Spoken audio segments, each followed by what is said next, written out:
नमस्कार, जय भीम, जय भारत। मैं डॉक्टर प्रोफेसर निशा बुराक हूँ। मैं Akhil Bharatiya SC, ST, OBC minority संयुक्त मोर्चा की राष्ट्रीय महासचिव हूँ।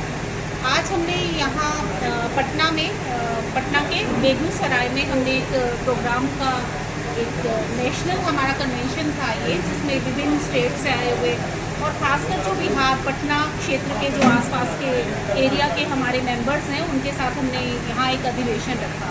इस अधिवेशन का जो मुख्य उद्देश्य है वो ये है कि जितने भी हमारे 85% जनसंख्या का जो प्रतिनिधित्व है वो कहीं ना कहीं देश भर में कम होता चला जा रहा है। तो हम सरकार को उन बारों में, अपने मुद्दों के बारे में थोड़ा सा हम उनसे बातचीत चाहते हैं। हम चाहते हैं कि SC, OBC माइनॉरिटीज़ इनका भी प्रतिनिधित्व जो है वो पब्लिक सेक्टर यूनिट्स में और प्राइवेट सेक्टर में बराबर का हिस्सेदारी होनी चाहिए।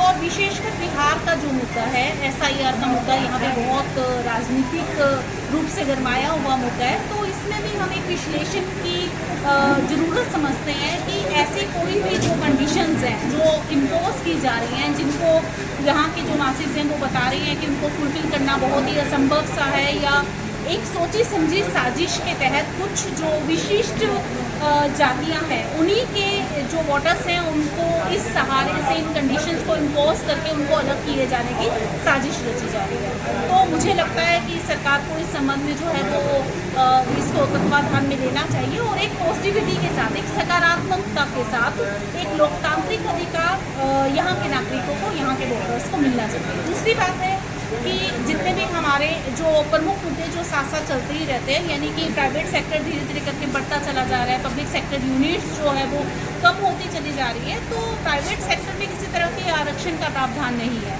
तो मैं यहाँ पर भी सरकार से अनुरोध करना चाहूँगी कि इस चीज़ पर भी थोड़ी सी अनुशंसा होनी चाहिए, इसको संज्ञान में लिया जाना चाहिए कि किस तरह से 85% जनसंख्या का जो प्रतिनिधित्व है, उनकी जो भागीदारी है वो प्राइवेट सेक्टर में भी हम सुनिश्चित कर सकें। तो इन्हीं विभिन्न मुद्दों को लेकर आज का हमने जो है वो ये बातचीत, ये अधिवेशन यहाँ पे बेगूसराय में हमने संचालित। तो क्या लगता है मैडम जी, आज के डेट में आप राजनीति पर चर्चा किए और SC, ST, OBC पर चर्चा किए हैं, तो क्या लगता है संविधान अभी सुरक्षित के हाथों में है?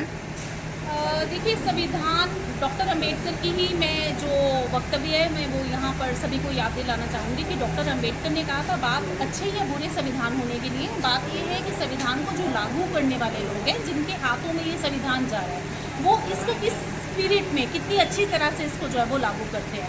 अब नाम तो आ जाता है कि संविधान से चल रहा है देश, लेकिन जो जिस तरह की कार्यविधियाँ, कार्य प्रणालियाँ जो अपनाई जा रही है, उससे कहीं प्रतीत ही नहीं हो रहा कि संविधान जो है वो कहीं उसकी पालना की जा रही है।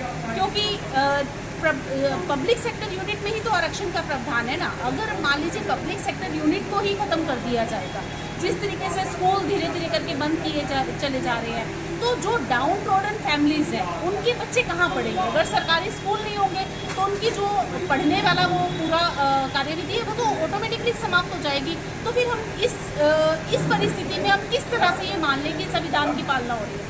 संविधान की पालना नहीं की जाएगी। तो कौन सा व्यक्ति को आप आगे करना चाहते हैं इस चीज़ में, जो कि आपके हाथ में सुरक्षित अच्छे रहे?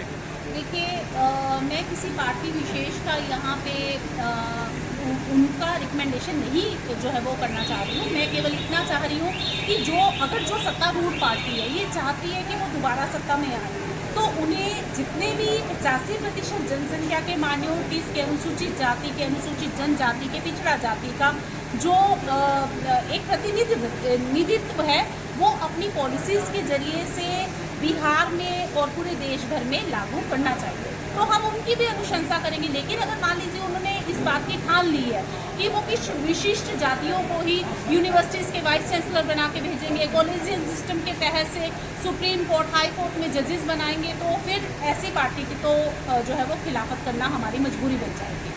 आप तो प्रोफेसर होके हर गांव मोहल्ले क्षेत्र में जा रहे हैं, ठीक इसी प्रकार प्रोफेसर लक्ष्मण यादव आप ही की तरह जाते थे, तो उनका जो है बर्खास्त करना पड़ गया, तो क्या आपको डर नहीं लगता है इस सरकार से? अब देखिए, मुझे लगता है कि अपने हक की आवाज़ उठाना, क्योंकि बात ये नहीं है कि कोई भी प्रोफेसर, चाहे वो लक्ष्मण यादव हैं, प्रोफेसर रतन लाल बहुत एक्टिव हैं, प्रोफेसर विवेक कुमार बहुत एक्टिव हैं, मैं भी आवाज़ जो है वो उठा रही हूँ इन मुद्दों पे।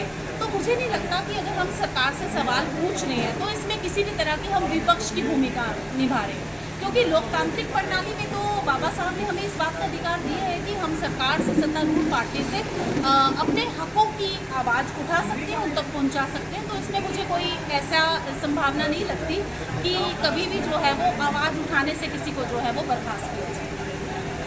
के तौर पर कहूंगी कि कृपया आप जो ये मंच बने हैं, हमारे उदयराम शर्मा जी मेरे साथ बने हैं, तो राम उदय शर्मा जी और इनकी जो टीम है, आप भी उस टीम का हिस्सा हैं। आप चाहे 1 रुपया देकर आप इन्हें कहिए मैं तुम्हारे साथ हूँ। 1 रुपये का मतलब ही यही है, सहयोग का मतलब यही है कि एक मिशन को हम लेकर चलेंगे, एक जगह बैठेंगे, एक जगह बैठना, एक जगह बात करना हमारी ताकत है।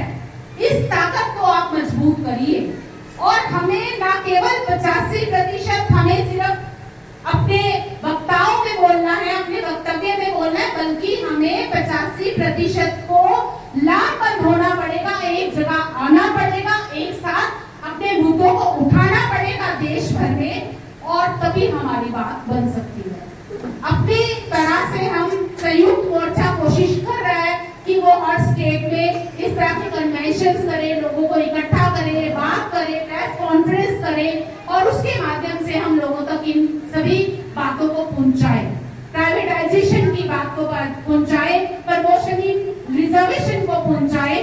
तो ये सारी जो चीजें हैं, बड़े बड़े जो मसले हैं, ये संयुक्त मोर्चा हमारे राष्ट्रीय अध्यक्ष डॉक्टर राम सुधा इन पर रेगुलर तौर पर प्रेस कॉन्फ्रेंस में अपनी बात को पहुंचाते रहते हैं।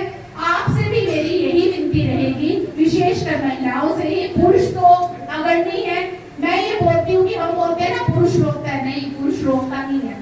जो पुरुष रोकता है मुझे नहीं मालूम, मैं उसकी बात नहीं करूंगी, लेकिन मैं तो आपको ये बता देती हूँ, मैं यहाँ खड़ी हूँ मेरे पति की वजह से। साथ आते हैं, साथ हर तरह का सहयोग करते हैं, सुबह उठते ही चाय मिलती है। तो अगर ये सहयोग हमें घरों पे ना मिले तो शायद हम बाहर की लड़ाइयां नहीं महिलाएं लड़ पाती।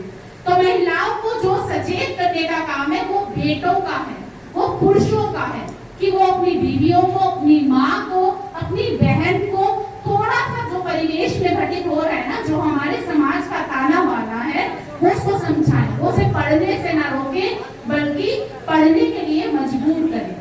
तभी हमारा समाज जो है वो सशक्त हो पाएगा, तभी संयुक्त मोर्चा का ये मिशन भी कामयाब हो पाएगा। मेरे ख्याल से लेट बहुत हो रही है, बातें बहुत है।